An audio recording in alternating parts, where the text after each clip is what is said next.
வணக்கம். இன்றைய செய்திகளை விரிவாக பார்ப்பதற்கு முன்பாக முதலில் தலைப்புச் செய்திகள்.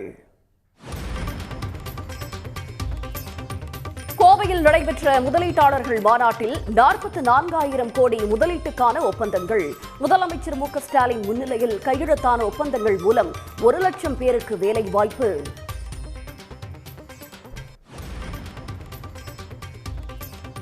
தமிழ்நாட்டின் வளர்ச்சிக்கு ஒன்றிய அரசின் புள்ளி விவரமே சான்று என முதலமைச்சர் பெருமிதம். முதலீடுகள் குவிவதை பொறுத்துக் கொள்ள முடியாதவர்கள் தவறான தகவல்களை பரப்புவதாக குற்றச்சாட்டு.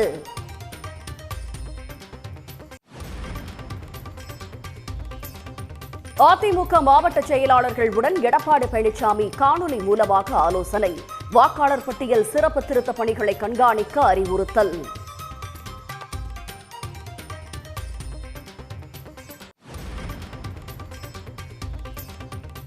அதிமுக முன்னாள் அமைச்சர் செங்கோட்டையன் தாவேகாவில் இணைய உள்ளதாக தகவல். அதிமுகவை ஒருங்கிணைக்கப் போவதாக கூறி வந்த நிலையில் புதிய முடிவு.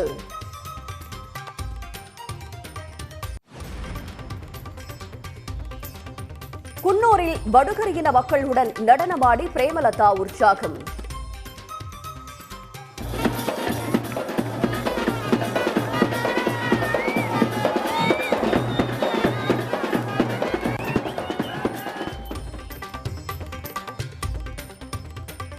ஒரு எம்பி சீட்டுக்காக அதிமுகவுடன் கூட்டணி வைக்க மாட்டோம் எனவும் உறுதி.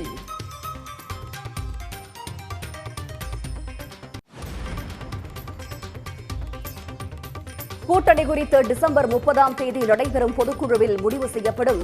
பாமக நிறுவனர் ராமதாஸ் திட்டவட்டம்.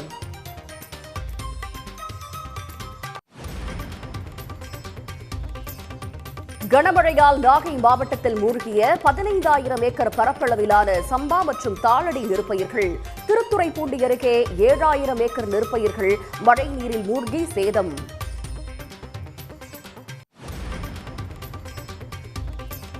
தூத்துக்குடி அருகே 1000 ஏக்கர் வாழைகளை தண்ணீர் சூழ்ந்ததால் விவசாயிகள் வேதனை. ஓடை முறையாக தூர்வாரப்படாததால் நீர் புகுந்திருப்பதாக குற்றச்சாட்டு.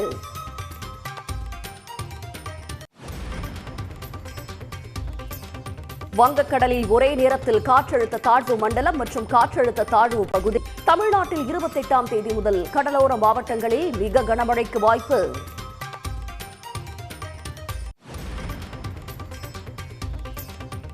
கரூர் கூட்ட நெரிசல் தொடர்பாக 2வது நாளாக சிபிஐ முன் ஆஜரான தாவேக நிர்வாகிகள். முசி ஆனந்த், ஆதவர்ஜுனா, மாவட்ட செயலாளர் மதியழகன் உள்ளிட்டோரிடம் விசாரணை.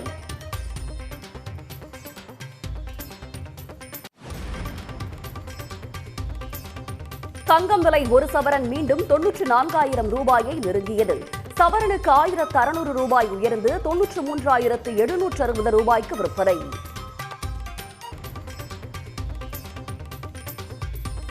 உளுந்தூர்பேட்டை அருகே ஸ்ரீனிவாச பெருமாள் கோவிலில் பஞ்சமி திதி தீர்த்த நீராடல்.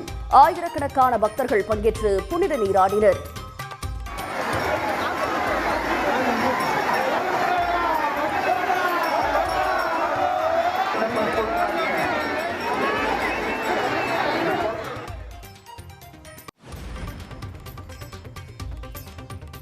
ஜாய் கிறிஸ்டல்டாவுக்கு எதிராக தொடரப்பட்ட வழக்கை ரத்து செய்தது சென்னை உயர்நீதிமன்றம்.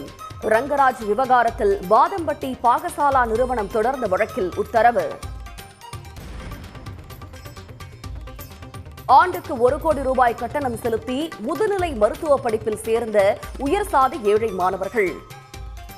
EWS இடஒதுக்கீட்டின் நம்பகத்தன்மையே கேள்விக்குறியாகி இருப்பதாக கல்வியாளர்கள் கண்டனம்.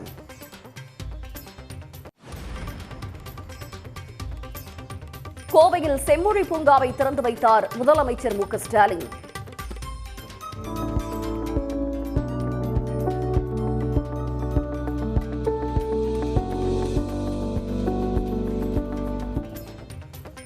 நாற்பத்தைந்து ஏக்கரில் பறந்து விரிந்த பூங்காவை பார்வையிட்டார்.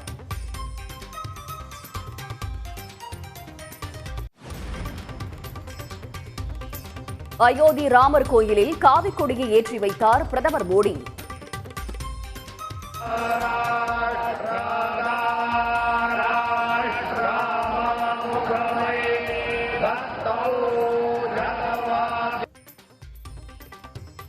காவிக்கொடி 500 ஆண்டு கால போராட்டத்தின் அடையாளம் என பேச்சு.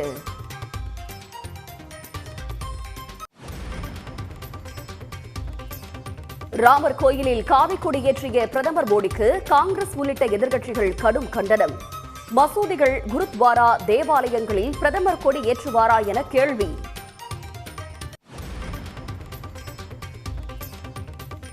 எஸ்ஐஆருக்கு எதிராக மேற்கு வங்கத்தில் மம்தா பானர்ஜி தலைமையில் பேரணி.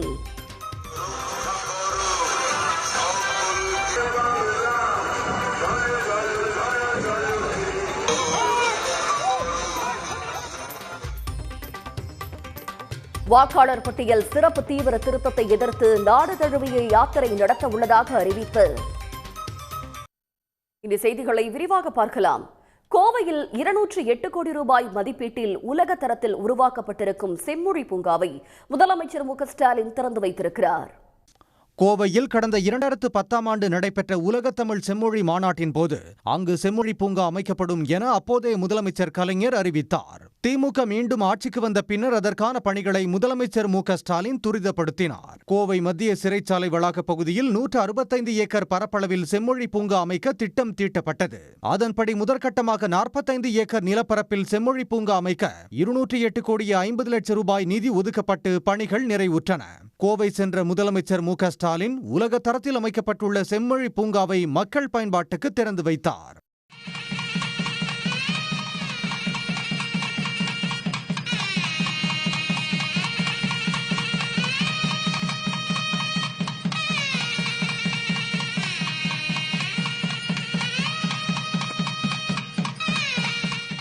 கோவையில் திறக்கப்பட்டுள்ள செம்மொழி பூங்காவில் செம்மொழி வனம், மூலிகை தோட்டம், மகரந்த தோட்டம், நீர் தோட்டம், மணம் கமிழ் தோட்டம், பாலைவன தோட்டம், மலர் தோட்டம், மூங்கில் தோட்டம், நட்சத்திர தோட்டம், ரோஜா தோட்டம், பசுமை வனம் போன்ற 23 வகை தோட்டங்கள் அமைக்கப்பட்டுள்ளன. 2000க்கும் மேற்பட்ட ரோஜா வகைகள் தோட்டங்களில் உள்ளன. சங்க இலக்கியங்களில் இடம்பெற்றுள்ள மரங்கள், செடிகள் இடம்பெற்றுள்ளதோடு கடையேழு வள்ளல்களின் கற்சிலைகள் நிறுவப்பட்டுள்ளன. 4000 சதுர அடியில் உள்வன மாதிரி காட்சியமைப்பு, பழங்கால தமிழர்கள் பயன்படுத்திய பொருட்களுடன் கூடிய அருங்காட்சியகம், தாவரவியல் அருங்காட்சியகம், படிப்பகம் ஆகியவையும் உள்ளன. 500 பார்வையாளர்கள் அமரக்கூடிய திறந்தவெளி அரங்கம், தோட்ட தொழிலாளர்களுக்கான அடிப்படை வசதிகள், மகளிர் சுய உதவி குழுக்களின் மதி அங்காடி உள்ளிட்டவை பூங்காவில் அமைந்துள்ளன. 453 கார்கள், 10 பேருந்துகள், 1000 இருசக்கர வாகனங்கள் நிறுத்தும் அளவிற்கு கட்டமைப்பு, ஜெர்மனி தொழில்நுட்பத்தில் 2 கிலோமீட்டருக்கு மழைநீர் சேகரிப்பு வடிகால் அமைப்பு ஆகியவை இடம்பெற்றுள்ளன. நடைபயிற்சி மேற்கொள்ள நடைபாதைகளுடன் சாலை வசதி, திறந்தவெளி உடற்பயிற்சி கூடம், 14,000 அடி பரப்பளவில் சதுர விளையாட்டு திடல், சிறுவர்களுக்கான உள் விளையாட்டு அறை, மாற்றுத்திறனாளிகளுக்கான விளையாட்டு திடல் உள்ளிட்ட அம்சங்களுடன் சக்கர நாற்காலிகள், பேட்டரி வாகனங்கள் வசதியும் உள்ளன. மரங்கள், தாவரங்களின் தகவல்கள் அடங்கிய பெயர் பலகைகள் QR கோடுடன் அமைக்கப்பட்டுள்ளன. சுற்றுச்சூழல் பராமரிப்பு, புத்துணர்ச்சி, ஆய்வு பணிகள் ஆகியவற்றுக்கு ஏற்றவாறு அமைந்துள்ள கோவை செம்மொழி பூங்கா தாவர உயிரினங்களை பாதுகாக்கும் களமாக திகழ்கிறது. தமிழ்நாட்டின் வளர்ச்சிக்கு ஒன்றிய அரசின் புள்ளி விபரமே சான்று என பெருமிதம் தெரிவித்திருக்கும் முதலமைச்சர் மு க ஸ்டாலின், முதலீடுகள் குவிவதை பொறுத்துக் கொள்ள முடியாதவர்கள் தவறான தகவல்களை பரப்புவதாக குற்றம் சாட்டியிருக்கிறார். கோவையில் தொழில் முதலீட்டு ஊக்குவிப்பு மற்றும் வர்த்தகத்துறை சார்பில் நடைபெறும் TN ரைசிங் முதலீட்டாளர்கள் மாநாட்டை முதலமைச்சர் மு க ஸ்டாலின் தொடங்கி வைத்தார். இந்த மாநாட்டில் 43,844 கோடி ரூபாய் முதலீட்டில் புதிய தொழில்களுக்கான 158 புரிந்துணர்வு ஒப்பந்தங்கள் கையெழுத்தானது. இதன் மூலம் 1 லட்சம் பேருக்கு வேலைவாய்ப்பு கிடைக்கும் என தெரிவிக்கப்பட்டது.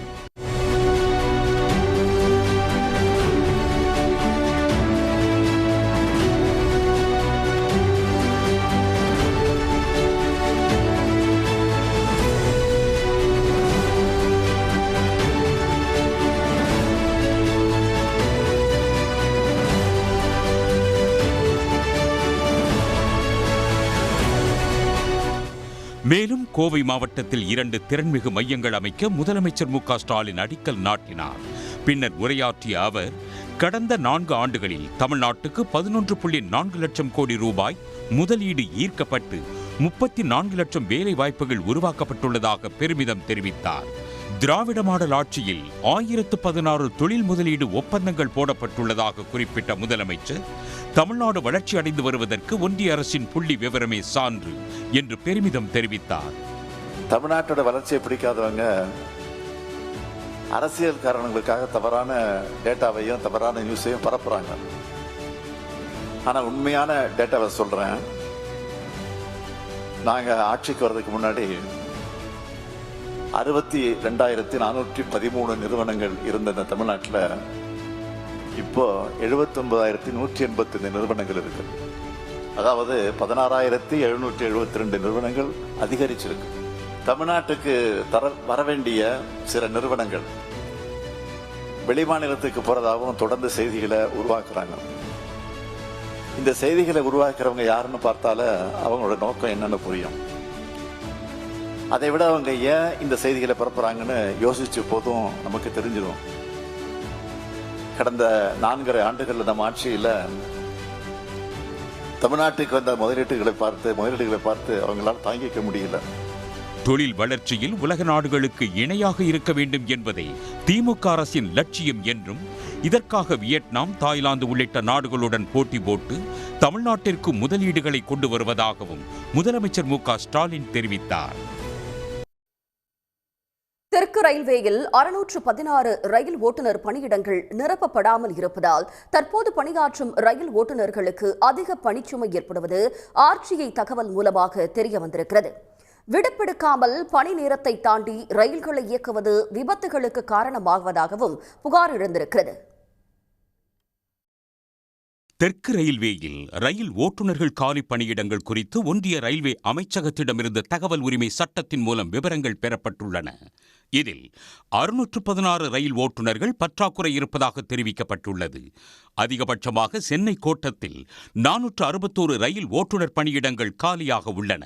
அதாவது 22.5% பணியிடங்கள் நிரப்பப்படாமல் உள்ளன.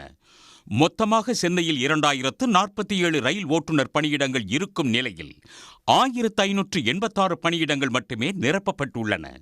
திருச்சி கோட்டத்தில் 447 ரயில் ஓட்டுநர் பணியிடங்களில் 372 பணியிடங்களுக்கு ஓட்டுநர்கள் உள்ளனர். 75 பணியிடங்களுக்கு ரயில் ஓட்டுநர்கள் இல்லை. அதே சமயத்தில் உதவி ரயில் ஓட்டுநர்களுக்கு 40% காலி பணியிடங்கள் இருப்பதாக ஆர்டிஐயில் தெரிவிக்கப்பட்டுள்ளது. மதுரை கோட்டத்தில் மொத்தமுள்ள 491 ரயில் ஓட்டுநர் பணியிடங்களில் 80 பணியிடங்களும், சேலம் கோட்டத்தில் 642 ரயில் ஓட்டுநர் பணியிடங்களில் 86 பணியிடங்களும் காலியாக உள்ளன. ரயில் ஓட்டுநர் காலி பணியிடங்கள் காரணமாக தற்போது பணியாற்றும் ஓட்டுநர்களுக்கு அதிக பணிச்சுமை ஏற்படுவதாகவும், உரிய விடுப்பு இல்லாமல் அவர்கள் கால நேரமின்றி பணியாற்றுவதால் விபத்து நடப்பதாகவும் ரயில்வே ஊழியர்கள் சங்கங்கள் அறிவித்துள்ளன. ரயில் விபத்துகள் ஏற்படும் போது ஒரு டிரைவர் சிவப்பு சிக்னலை தாண்டிட்டாரு, அதனால தான் விபத்து ஏற்பட்டதுன்னு சொல்லி ஃபைலை முடிச்சிடுறாங்க. ஆனால் அத்தகைய விபத்துக்கான பின்புலங்களை யாரும் பார்க்கறது இல்லை. ரயில்வே நிர்வாகம் இந்த வாராந்திர ஓய்வை கொடுப்பதற்கு மறுக்கிறாங்க. அவங்க மொத்தமாகவே 30 மணி நேரம் தான் ரெஸ்ட்னு சொல்றாங்க. அப்போ அன்றாட ஓய்வான 16 மணி நேரத்தை தவிர வார ஓய்வுங்கிறது வெறும் 14 மணி நேரம் தான் எங்களுக்கு கிடைக்குது. இதுக்கும் பிரச்சனைக்கு காரணம் என்னன்னு கேட்டீங்கன்னா, இந்த ஆள் பற்றாக்குறை ஒரு முக்கியமான காரணம். 2024 ஜூன் மாதத்தில் ரயில்வே அமைச்சக அறிக்கையில் நாடு முழுவதும் 18,000 ரயில் ஓட்டுநர் பணியிடங்கள் காலியாக இருப்பதாகவும், போர்க்கால அடிப்படையில் அந்த பணியிடங்கள் நிரப்பப்படும் என்றும் தெரிவிக்கப்பட்டிருந்தது. ஆனால் ஓராண்டாகியும் ஆட்சேர்ப்பு இன்னும் முடியவில்லை. அடுத்த சில வாரங்களில் பணியிடங்கள் நிரப்பப்பட்டாலும் முறையாக ரயில் ஓட்டுவதற்கு ரயில் ஓட்டுநர்கள் 17 வார பயிற்சியை முடிக்க வேண்டும் என ரயில்வே ஊழியர்கள் கூறியுள்ளனர். பேசஞ்சர் ட்ரெயின் இயக்கணும்னா இந்த assistant loco pilots full capacity இருந்தால் தான் ஆட்டோமேட்டிக்காக அவங்க ஒரு 5-6 ஆண்டுகள் கழித்து ட்ரெயினை போய் பேசஞ்சர் ட்ரெயின், அடுத்து எக்ஸ்பிரஸ் ட்ரெயின், அப்புறம் வந்தே பாரத் ட்ரெயின்களை இயக்க முடியும். க்ரூ லோக்கோ இன்ஸ்பெக்டர்ஸ் இவங்க தான் பணியை பிரித்து கொடுப்பாங்க. எப்படி எவ்வளோ ட்ரெயின்களை இயக்கணும், அதுக்கான அசிஸ்டன்ட் லோக்கோ பைலட்ஸ் எப்படி அசைன் பண்ணணும், அந்த லோக்கோ பைலட்ஸ் எப்படி ட்ரெயின் பண்ணணும், அந்த மாதிரி முக்கியத்துவம் வாய்ந்த பணிகளில் கூட வேகன்சி இருக்கிறது ரொம்ப ஒரு அதிர்ச்சியான ஒரு விஷயமாக பார்க்கப்படுகிறது. ரயில் பாதுகாப்பு ஆணையர் அறிக்கையின்படி ரயில் ஓட்டுநர்கள் தொடர்ச்சியாக 2 இரவுகள் மட்டுமே வேலை செய்ய அனுமதிக்கப்படும் நிலையில் காலி பணியிடங்கள் காரணமாக அவர்கள் தொடர்ந்து 4 இரவுகள் வேலை செய்வதாக ரயில் ஓட்டுநர் ஒருவர் வேதனை தெரிவித்துள்ளார். எனவே ரயில் ஓட்டுநர்கள் மற்றும் உதவி ஓட்டுநர்கள் பணியிடங்களை போர்க்கால அடிப்படையில் நிரப்ப வேண்டும் என்று ரயில்வே ஊழியர் சங்கங்கள் வலியுறுத்தியுள்ளன. தமிழ்நாடு மற்றும் கேரளாவை ரயில்வே துறை திட்டமிட்டு வஞ்சிப்பதாக மதுரை எம்பி சு வெங்கடேசன் புள்ளி விவரங்களை வெளியிட்டு குற்றம் சாட்டியுள்ளார். டெல்லியில் நடைபெற்ற ஆலோசனைக் கூட்டத்தில் பங்கேற்ற அவர் தமிழ்நாட்டில் நீண்ட நாட்களாக மேற்கொள்ளாமல் உள்ள ரயில்வே திட்டப்பணிகளுக்கு நிதி ஒதுக்க வலியுறுத்தினார். நாடு முழுக்க புதிய வழித்தடத்துக்கு கடந்த ஆண்டு 31,450 கோடி ஒதுக்கப்பட்டது. ஆனால் தெற்கு ரயில்வேக்கு 301 கோடி மட்டுமே ஒதுக்கப்பட்டிருக்கிறது. 1% மட்டுமே ஒதுக்கப்பட்டிருக்கிறது. குறிப்பாக பாஜக ஆளும் மாநிலங்களுக்கு அள்ளி வழங்குவதும் கேரளா தமிழ்நாட்டுக்கு வெறும் பட்டை நாமம் அடிப்பதும் தான் இதனுடைய வேலையாக இருக்கிறது. குறிப்பாக மகாராஷ்டிரா, மத்திய பிரதேஷ், குஜராத், சத்தீஸ்கர் ஆகிய 4 மாநிலங்களில் 18 மாவட்டங்களை இணைக்கிற தண்டவாள திட்டத்திற்கு 24,638 கோடி ஒதுக்கப்பட்டிருக்கிறது. அதே போல் பீகாரை மையப்படுத்தி 2,192 கோடி ஒதுக்கப்பட்டிருக்கிறது. இதெல்லாம் பிரதமர் கதிசக்தி திட்டத்தின் கீழான சிறப்பு திட்டங்கள். அப்படி எந்த சிறப்பு திட்டமும் தமிழ்நாடு, கேரளா, தெற்கு ரயில்வேக்கு இந்த ஆண்டு வழங்கப்படவில்லை. ரயில்வே வாரியம் 2,000 பணியிடங்களை நிறைவேற்ற மட்டுமே அனுமதி கொடுத்திருக்கிறது. அதே போல் லோக்கோ பைலட் ரயில் ஓட்டுநர்கள் 600 காலி பணியிடங்கள் இருக்கிறது. 600 காலி பணியிடங்களை நிரப்ப வேண்டும் என்று அனுமதி கேட்டதற்கு 200 காலி பணியிடங்களை நிரப்ப மட்டுமே அனுமதி கொடுக்கப்பட்டிருக்கிறது. இதுவெல்லாம் மிக கடுமையான சிரமங்களை தெற்கு ரயில்வேக்கு உருவாக்கி கொண்டிருக்கிறது. உடனுக்குடன் செய்திகளை தெரிந்து கொள்ள சன் நியூஸ் பெல் ஐகானை கிளிக் பண்ணுங்க.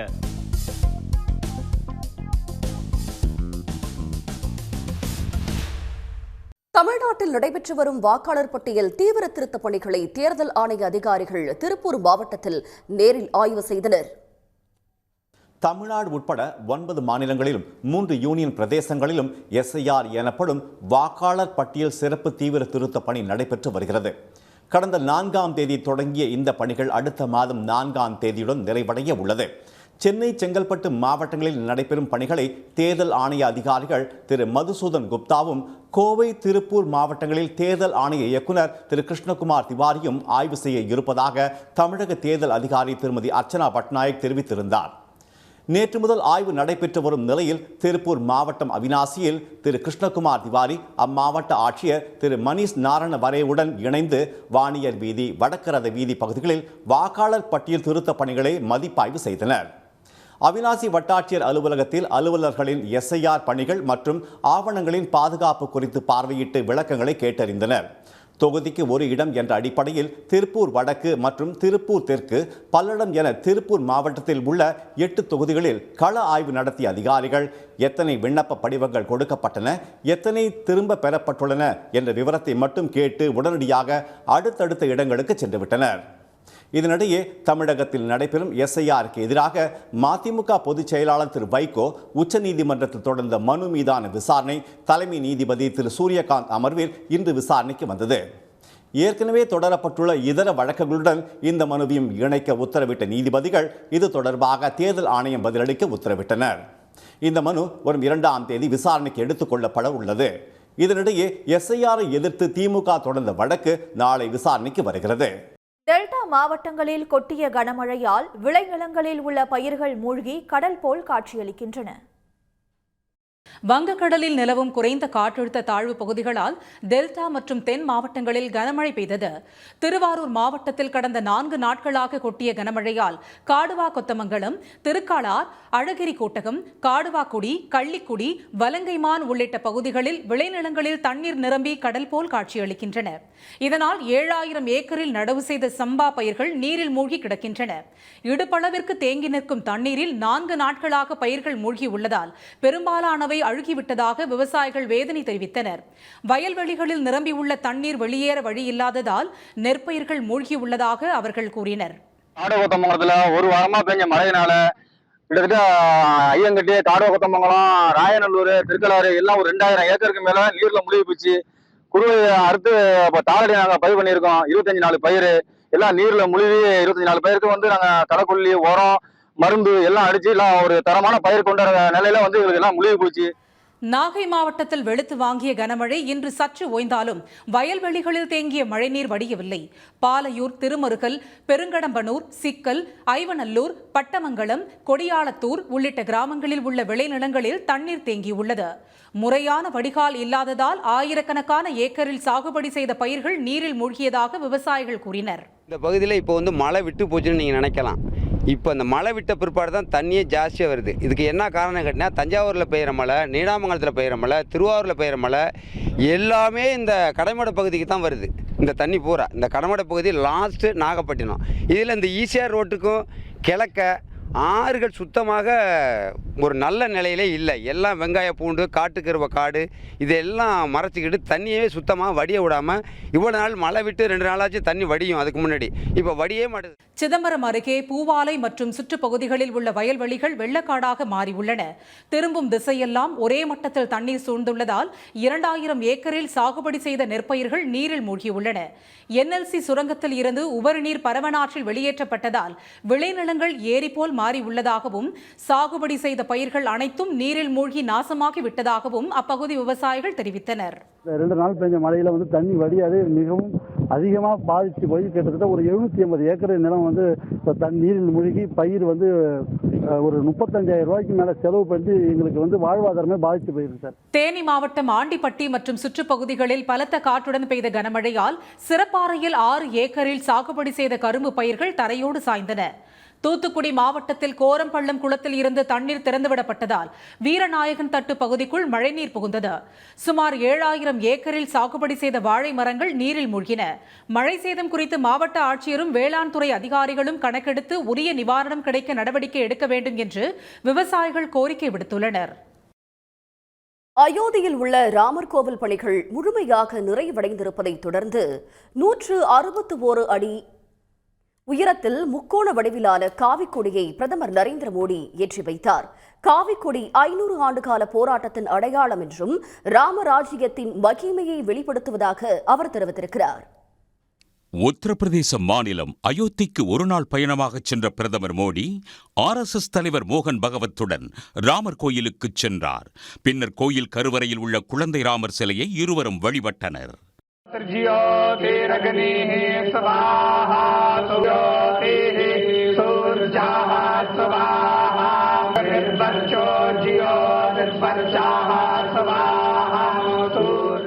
இதைத் தொடர்ந்து வடமாநில கட்டிடக்கலைப்படி கட்டப்பட்ட ஷிகர் எனப்படும் 161 அடி உயர கோபுரத்தில் பிரதமர் மோடி காவி நிற கொடியை ஏற்றினார்.